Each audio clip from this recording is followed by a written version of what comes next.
ये कहानी मुझे मेरे एक दोस्त ने शेयर की है और जिस इंसान के साथ यह भयानक हादसा हुआ था वह मेरे दोस्त के छोटे वाले अंकल हैं जिनका नाम है अविनाश। तो मेरा जो दोस्त है वो अपने पूरे परिवार के साथ राजस्थान के जयपुर में रहता है, लेकिन उनका अंकल यानी कि अविनाश जयपुर ना रहकर राजस्थान के भीलवाड़ा शहर में रहते हैं, जहां पर कपड़े बनाने का काफी ज्यादा कारोबार होता है। तो वहां पर एक कपड़े बनाने की फैक्ट्री में वो सुपरवाइजर का काम करते हैं। अविनाश काफी पढ़े लिखे हैं और वो कभी भी भूत प्रेत जैसी चीजों पर विश्वास नहीं करते हैं। जब उनके सामने कोई ऐसी बातें करता है तो वो उसे मूर्ख कहने लगते हैं। लेकिन एक बार अविनाश के साथ एक ऐसी घटना घटित होती है जिसके बाद वो आज तक उस सदमे से बाहर नहीं निकल पाए हैं। आज भी वो उस जगह की ओर जाते हैं तो उनके मन में भय बैठ जाता है। तो साथियों, इस स्टोरी को शुरू करूं उससे पहले मैं आपसे कहूंगा कि आप अपने बारे में छोटा सा परिचय मुझे जरूर दे दे कि आप कहां के रहने वाले हैं, आपका नाम क्या है और आप कितने सालों से यह स्टोरी सुनते आ रहे हैं, ताकि आपसे मेरा और बेहतर जुड़ाव हो सके। और हाँ, अगर आप इस चैनल पर पहली बार स्टोरी सुनने के लिए आए हैं तो इस चैनल और भी जबरदस्त बड़ी बड़ी कहानियां मैंने आपके लिए तैयार की हुई है, तो आप बाकी स्टोरीज को भी जरूर सुनें। और जब आपको लगे कि वाकई में कमाल की स्टोरीज आपको यहाँ पर सुनने को मिलती है तो फिर चैनल को सब्सक्राइब जरूर कर लें। तो चलिए अब आगे की कहानी हम शुरू करते हैं और आगे की कहानी आप अविनाश के पर्सपेक्टिव से ही सुनने वाले हैं। नमस्कार साथियों, मैं हूं अविनाश और जैसा कि आपको मेरे बारे में पता चल ही चुका है कि मैं राजस्थान के भीलवाड़ा शहर में एक कपड़ा बनाने वाली फैक्ट्री में सुपरवाइजर का काम करता हूं। वैसे तो मेरी ड्यूटी दोनों ही शिफ्टों में होती है। मुझे 15 दिन नाइट शिफ्ट में गुजारने होते हैं और बाकी 15 दिन की नौकरी डे शिफ्ट में करनी होती है। जब से फैक्ट्री में मेरी दूसरी पारी की शिफ्ट ड्यूटी लगी थी तब से रात्रि में घर जाने में काफी देर हो जाया करता थी। ऑफिस से घर की दूरी यही करीब 1 किलोमीटर की रही होगी। जब तक बहुत जरूरी ना हो, रात में घर आने जाने के क्रम में रास्ते में पड़ने वाली सुनसान और संकरी गलियां जिनसे होते हुए घर जल्दी पहुंच तो सकता था, पर उन्हें पकड़ना मैं पसंद न करता था, क्योंकि एक तो वहां घात लगाकर बैठे चोर उचक्कों का खतरा रहता, तो दूसरी तरफ कुत्ते बहुत भौंकते थे उधर, जिनसे मुझे बड़ा डर लगता। इसलिए हमेशा पक्की सड़क वाली मुख्य मार्ग से ही घर लौटा करता। अब एक बार क्या हुआ कि मुझे फैक्ट्री में काम करते करते काफी टाइम हो गया, क्योंकि उस दिन माल भरने के लिए गाड़ी आई हुई थी और उस माल को गाड़ी में लोड करने के चक्कर में मुझे फैक्ट्री में ही काफी रात हो गई थी। उस रात हवा बहुत तेज चल रही थी, मानो जोरों की बारिश होने वाली हो। रात के 12 बजने को आए हैं, बच्चे भी सो गए होंगे। पत्नी सुप्रिया भी मेरे बिना खाना नहीं खाती, खाली पेट वह भी मेरी राह देखती होगी। यही सब सोचते और टिफिन बॉक्स हाथ में लटकाए मैं तेज कदमों से घर की तरफ निकल पड़ा। कुछ दूर चलने के बाद आज उस संकरी और कच्ची गली की राह ले लिया ताकि जल्दी से घर पहुंच सकूं। हालांकि मैं कभी भी इसे गली से जाना पसंद नहीं करता था, जिसका कारण मैंने आपको पहले ही बताया है। लेकिन क्योंकि उस दिन मैं काफी लेट हो गया था तो मजबूरन मुझे उस गली के रास्ते को पकड़ना पड़ा। इतनी रात और ऊपर से यह सुनसान और संकरी गली। मुझे डर भी लग रहा था क्योंकि कुत्ते सतर्क होते दिखने लगे थे, मानो कोई अनजाना अनचाहा मेहमान चला आ रहा हो उनकी तरफ। वैसे मानव हो या ये कुत्ते बिन बुलाए मेहमान किसी को पसंद नहीं आते। अपने इलाके में रात में आने जाने वाले हर एक इंसान को पहचानते हैं ये जानवर। किसी तरह मैं डर डर के आगे बढ़ता रहा। चोरों का ख्याल मन में आते ही शादी में मिली वो कलाई घड़ी खोलकर जेब में डाल ली। सासू माँ की अमानत वह घड़ी उनकी आन बान और शान थी, जिसका कुशल क्षेम वह अक्सर पूछ ही लिया करती थी। सुनहरे रंग की उस घड़ी की उच्च गुणवत्ता से सभी को परिचित कराने में गौरवान्वित महसूस करते उनके चेहरे पर उठता वो चमक देखते ही बनता था। नहीं चाहता था कि मेरी पूज्यनीय सासू माँ के मन को तनिक भी ठेस पहुंचे। इधर गली में भीतर की ओर बढ़ने पर अब वह और संकरी हो चली थी। इतनी सकरी कि 2 से 3 आदमी एक साथ आ जाएं तो आगे पीछे होकर चलना पड़ता। फिर सड़क कच्ची भी थी और कहीं कहीं से टूटी फूटी सो अलग। बड़े धैर्यवान होंगे इस गली के निवासी, जो इन रास्तों से रोज आते जाते होंगे। मैं महसूस कर रहा था कि दो चीजें इस वक्त तेजी से चल रही हैं। एक तो मेरे दिमाग में बिना सिर पैर की बातें, और दूजे गली में बढ़ते मेरे कदम। थोड़ा चलने के बाद एक मोड़ आया जहां एक मस्जिद पड़ता था। मस्जिद के ऊपर लगे बड़े भोपू वाले लाउडस्पीकर के अलावा उस अंधियारे में और कुछ भी बड़े ही मुश्किल से दिख पा रहा था। पर मैं महसूस कर पा रहा था कि वहां अब बड़ी भीनी सी खुशबू फैली थी। साथ ही ठंड भी थोड़ी थोड़ी बढ़ चुकी थी। अपनी धुन में मैं अपने गंतव्य की ओर बढ़ता रहा। थोड़ा ही आगे बढ़ा था कि पीछे से किसी के कदमों की आहट सुनाई देने लगी। अभी तक कोई तो न था मेरे आसपास। यकायक यह किधर से आ गया? कौन है ये? कोई कुत्ता, कोई चोर, या फिर मेरा भ्रम? डर भी लग रहा था। न लूटना चाहता था मैं, और न ही इंजेक्शन लेने का मन था। इसी संशय में मेरे कदम और तेज होने लगे, पर कदमों की वो आहट अभी भी मेरा पीछा कर रही थी। अभी तक डरावनी होती यह अंधेरी गली भी खत्म नहीं हुई थी। इसे पार करने में थोड़ा और समय लगने वाला था, पर अब मुझसे रहा न गया और बड़ी हिम्मत करके पलटकर देख ही लिया। पलटकर देखा तो मेरे रोंगटे खड़े हो गए। अचानक से ऐसा लगा जैसे मेरे दिल ने मानो धड़कना बंद कर दिया हो। आधी रात को इस सुनसान सड़क पर मेरे अलावा सफेद साड़ी में लिपटी हुई एक औरत मुझे दिखाई दे रही थी, और वो बड़े ही तेज कदमों से मेरी तरफ बढ़ती चली जा रही थी। तेज कदमों से बढ़ी चली आ रही उस स्त्री को देखकर जान पड़ रहा था मानो उसे भी इस अंधेरी तंग गली का एकाकीपन डसने लगा हो। सफेद साड़ी में लिपटी होने की वजह से उसे इस अंधेरे में भी आसानी से देख पा रहा था। मन को अब इत्मीनान हुआ और शांत चित्त होकर सहजता से आगे बढ़ता रहा। अचानक से महसूस हुआ जैसे वह स्त्री ठीक मेरे पीठ पीछे खड़ी होकर मुझे आवाज लगा रही हो, थोड़ा रुकिए। अचानक मैं दोबारा पलटा, देखा कि सच में पीठ पीछे खड़ी वह तरुणी मुझसे कुछ कहना चाह रही थी। तीखे नैन नक्श, ओजस्वी चेहरा, सुराहीदार कमर, पिंडलियों तक छूते सुनहरे घने बाल।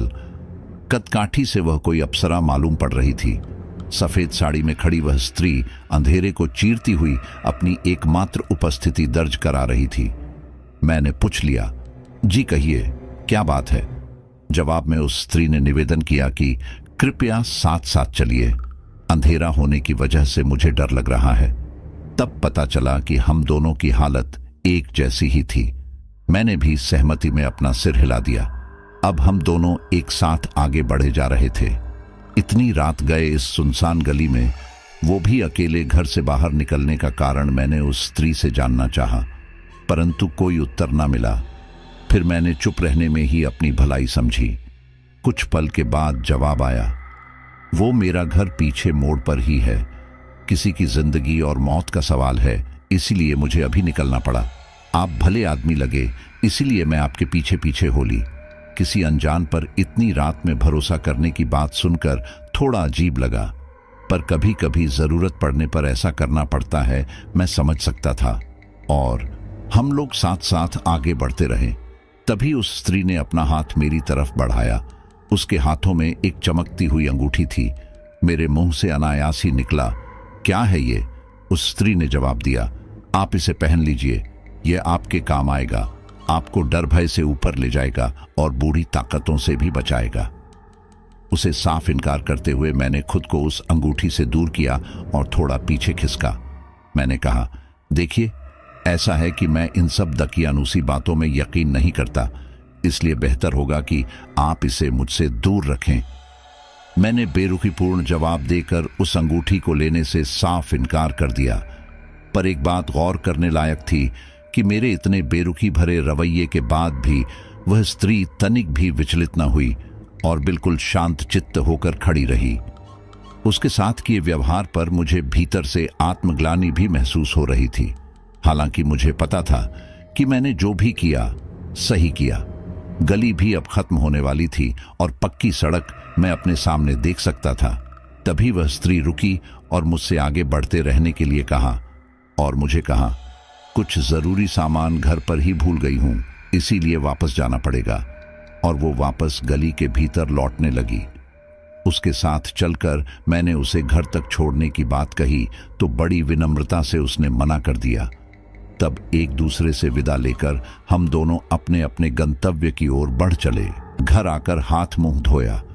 पूरा बदन दर्द से दुख रहा था और शायद हल्का बुखार भी था। मेरे कदमों की आहट से सुप्रिया भी जाग चुकी थी।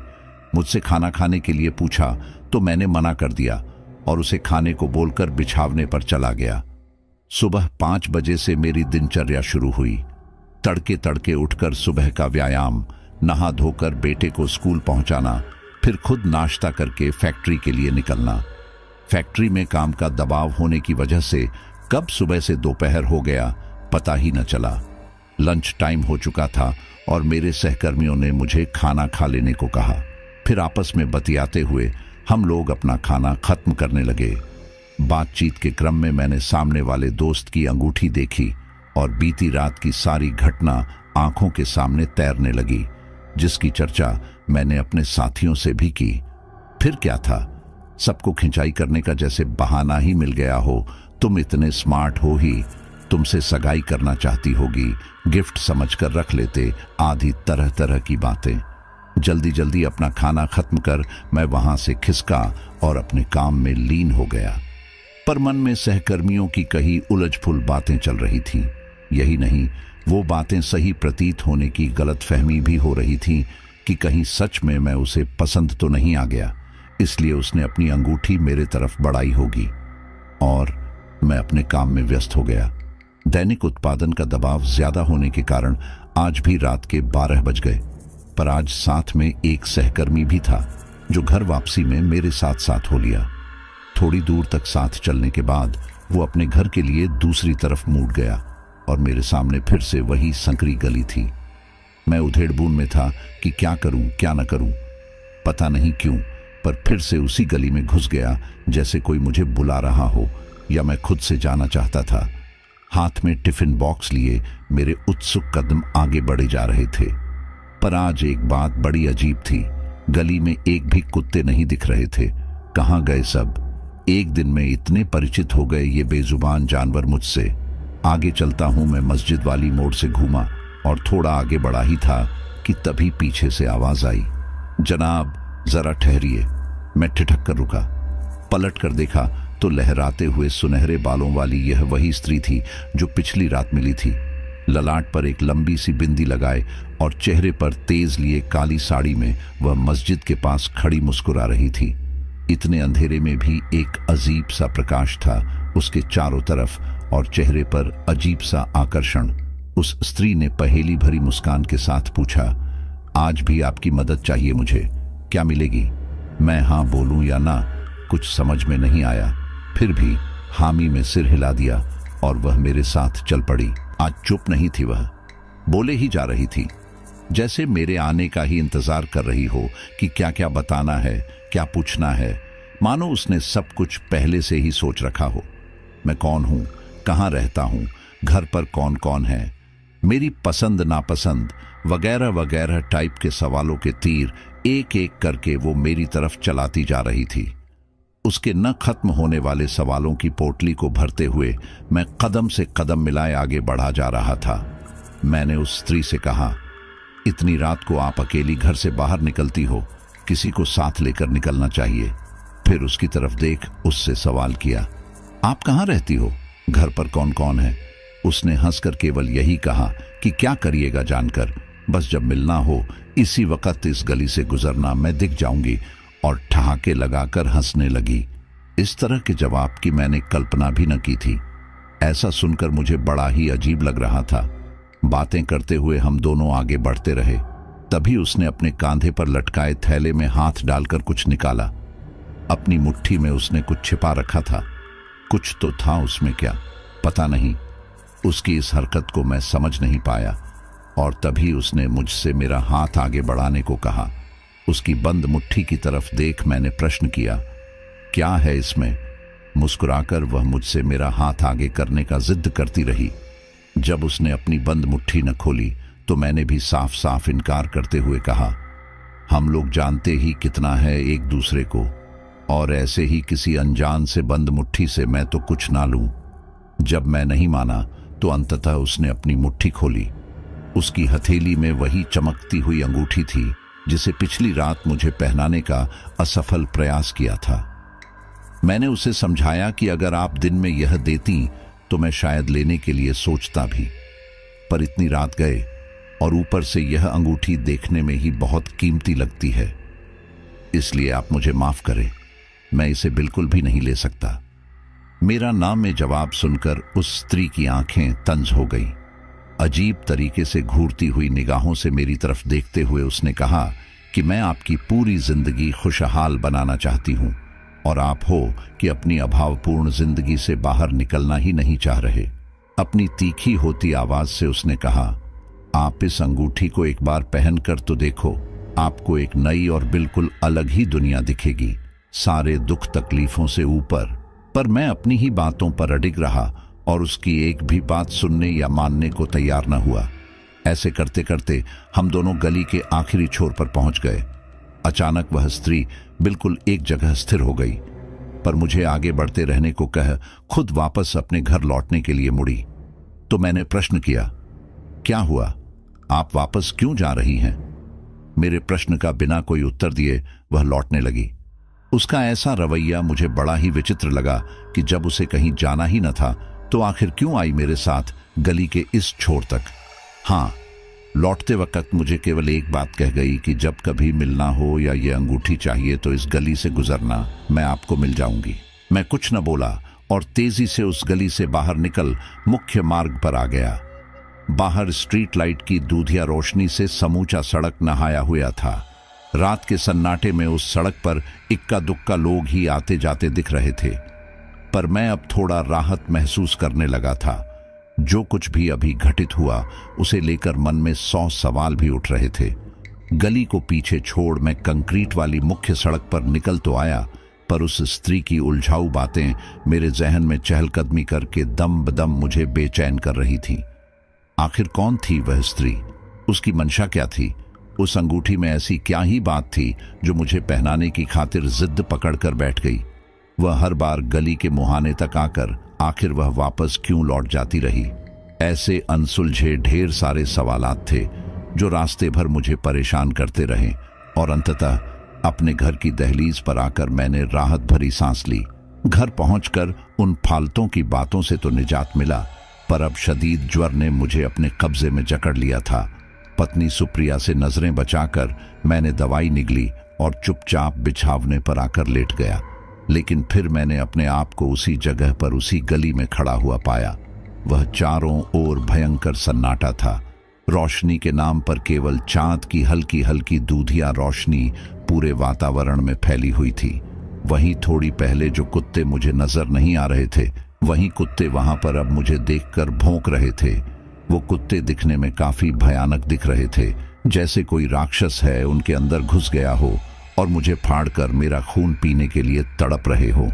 मैं ये दृश्य देखकर अंदर से पूरा दहक उठा। मैं सोच रहा था कि अभी थोड़ी देर पहले तो मैं यहां से निकलकर गया ही था और अब दोबारा मैं इस जगह पर कैसे पहुंच सकता हूं। मैं वहां से अपने घर की ओर का रास्ता देखने लगा और मुझे उस गली से थोड़ी मुख्य रोड दिखाई देने लगी। मैं उस मेन रोड को पकड़ने के लिए वहां से भागने लगता हूं। मैं बस तोड़ा जा रहा था अपने पूरे जोश के साथ, लेकिन वो गली है कि पूरा होने का नाम ही नहीं ले रही थी। तभी मुझे अपने पीछे से किसी के हंसने की आवाज सुनाई देती है।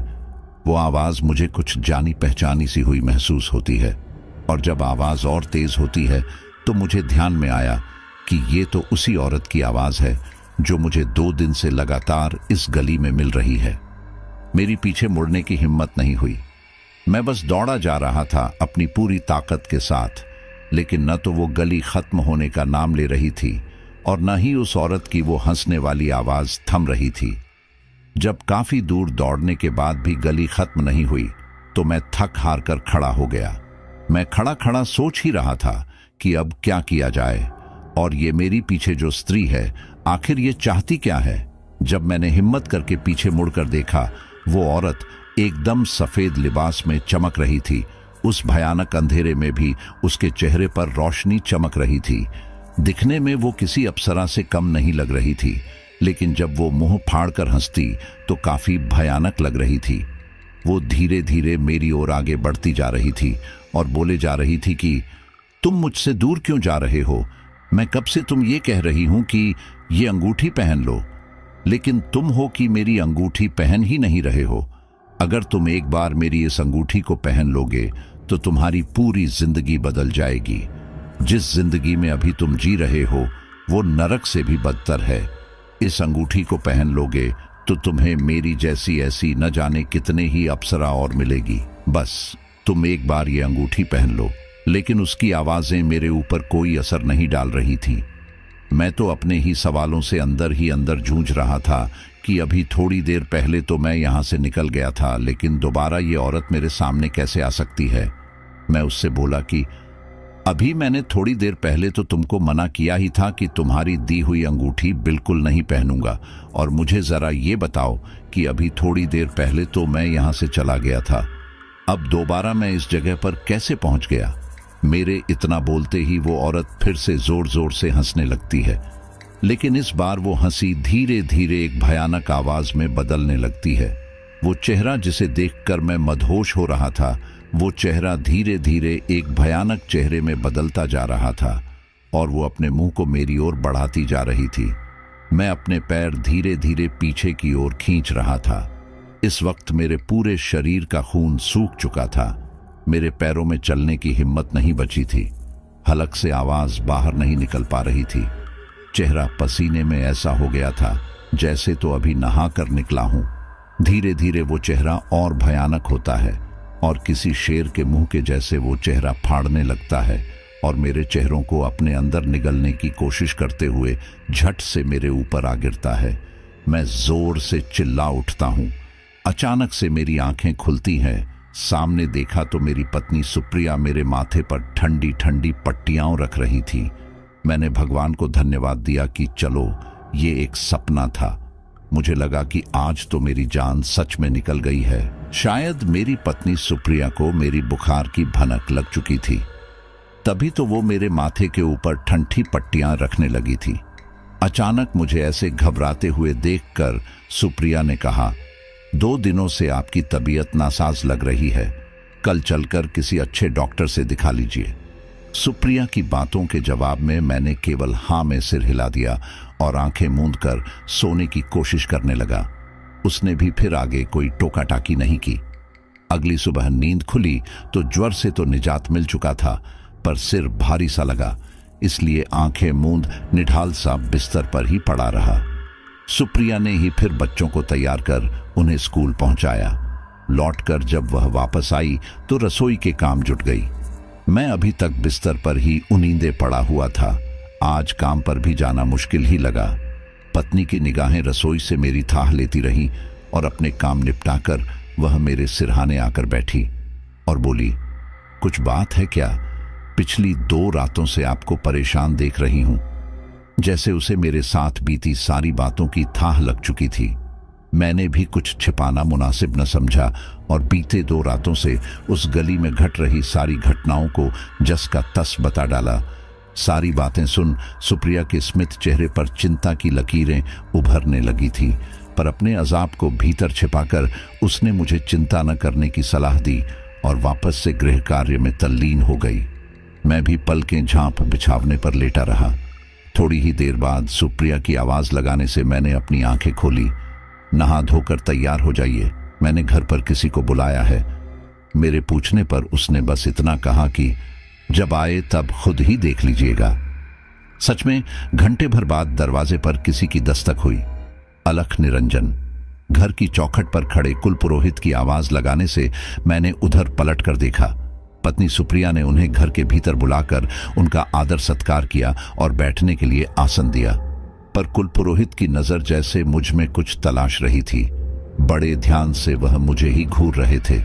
सुप्रिया ने पुरोहित जी के आगे जलपान परोसा और पेट भर भोजन कराया।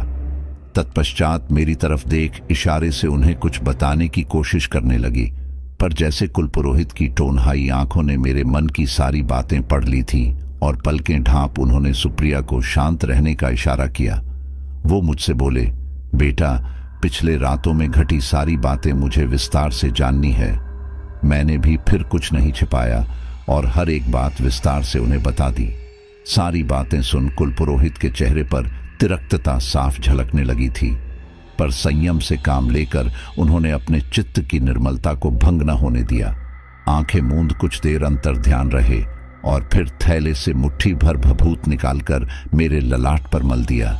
मेरे समीप बैठी सुप्रिया की कौतूक निगाहें अनिमेष उन्हें निहारती रहीं।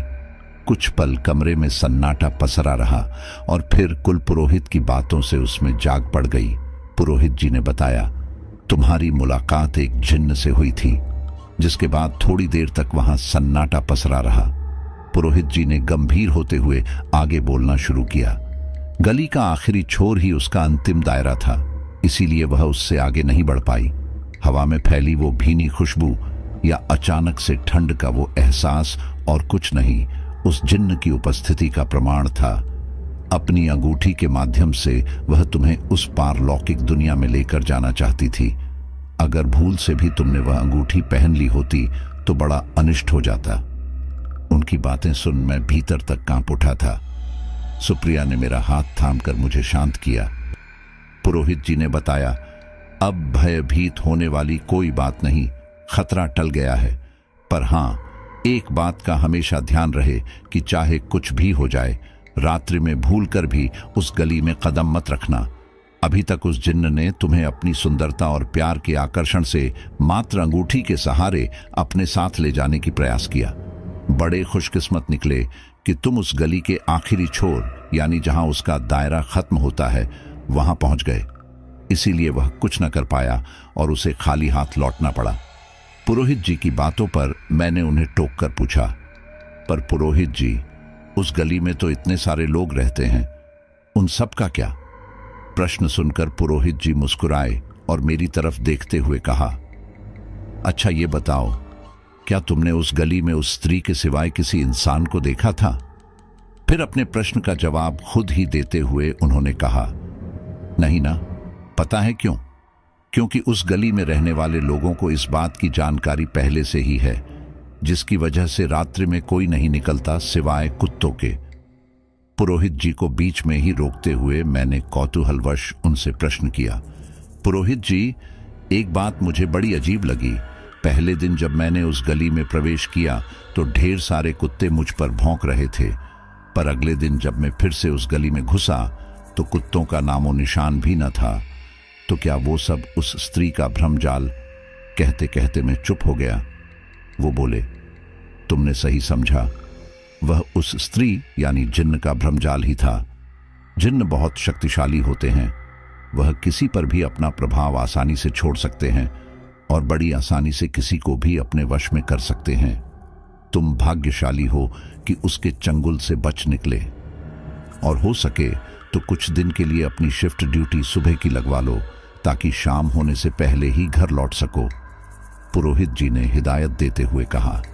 फिर पुरोहित जी ने अपने थैले में हाथ डालकर कुछ निकाला, पर इस बार वह अंगूठी नहीं थी, एक ताबीज थी। उस पर मंत्र फूंककर उन्होंने उसे मेरी तरफ बढ़ाया। इस बार मैंने उन्हें मना नहीं किया, बल्कि अपनी बांह आगे बढ़ा दी। उन्होंने मंत्रोच्चारण के साथ उस ताबीज को मेरी बाजू पर बांधते हुए कहा, इसे हमेशा बांधे रखना, यह तुम्हारी रक्षा करेगा, चाहे कुछ भी हो जाए, उतारना मत। फिर हम पति पत्नी को सदा सुखी रहने का आशीर्वाद देकर पुरोहित जी चले गए। मैं ठहरा पढ़ा लिखा और ऊपर से शहर में रहने वाला इंसान, जिन्न या भूत प्रेत जैसी बातों पर मैंने आज तक कभी यकीन नहीं किया। जैसा कि मैंने गली में मिली उस स्त्री या तथाकथित जिन्न को भी बताया था कि किसी भी दुखियानुसी बातों पर मैं यकीन नहीं करता। मेरा दिमाग पुरोहित जी के द्वारा कई बातों पर भी प्रश्न चिन्ह खड़ा कर रहा था, पर उस गली में मैंने जो भी अनुभव किया उसे सामान्य भी तो नहीं कहा जा सकता। परिदृश्य को देखने के नजरिया हर किसी का अलग अलग होता है। हर इंसान अपने हिसाब से परिस्थिति का आकलन करता है। यह जरूरी भी नहीं कि वह आकलन हर बार सच्चाई से मेल खाता ही हो। अब क्या सच है और क्या झूठ, यह न तो मैं जानता था और न ही पुरोहित जी। यह तो सिर्फ ईश्वर को ही पता था या फिर उस स्त्री को। पर एक बात तो थी। पुरोहित जी के तर्क भरे उत्तर से उस गली में घटी सिलसिलेवार घटनाओं और उस स्त्री के बारे में मेरे मन मस्तिष्क में उठते ढेरों सवालों पर अब विराम लग चुका था। हालांकि पुरोहित जी की बातें सुन मैं बहुत डरा हुआ था, जिसकी वजह से भूलकर भी अब उस गली में जाने की मेरी हिम्मत न थी। आज उस घटना के करीब 10 साल होने को हैं। उस गली के पास से मैं अनेकों बार गुजरता हूं, पर आज भी भीतर जाने की हिम्मत नहीं होती। मन मस्तिष्क में बस यही एक सवाल घूमता है कि सच में वह स्त्री थी या जिन्न। तो दोस्तों, आज की हमारी ये स्टोरी यहीं पर कंप्लीट होती है, और जो कहानी आपने सुनी है वो मेरे दोस्त के अंकल के साथ रियल में घटित हुई है।